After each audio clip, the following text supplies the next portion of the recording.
Jail کے حوالے سے کچھ کتب انہوں نے منگوائی ہیں.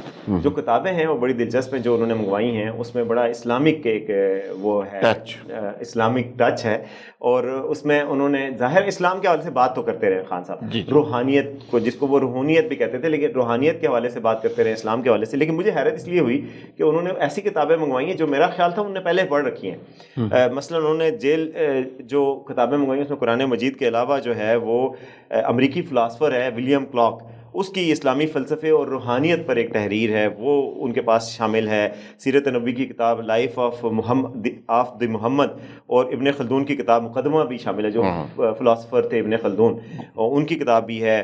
حضور پاک صلی اللہ علیہ وسلم کی زندگی پر تحریر کی کتاب the life and times of Muhammad رسول اللہ, اور روحانیت کی کتاب الشفا بھی بھیجنے والی کتب میں شامل ہے.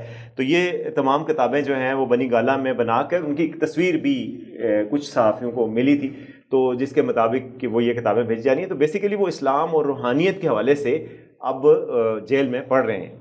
تو وہ بہت اچھی بات ہے, اور اگر وہ ان کتب کا مطالعہ کر رہے ہیں اور اگر انہوں نے پہلے پڑھی بھی ہیں تو یہ کتابیں ایسی ہیں جیسے قرآن پاک ہے, آپ ہزاروں لاکھوں دفعہ پڑھیں, ہر دفعہ پھر آپ اس سے کچھ نور حاصل کرتے ہیں. میں آپ کو بتاؤں ہمارے صاحب جیل کے جو شب و روز ہوتے ہیں اس میں پہلے بھی کئی لوگوں نے کتابیں بھی لکھی ہیں. جو سابق وزیر اعظم یوسف رضا گیلانی ہیں, انہوں نے چاہے یوسف سے صدا شاید ایک کتاب تھی جو انہوں نے لکھی تھی. تو اسی طرح جاوید ہاشمی صاحب نے بھی ایک کتاب لکھی تھی.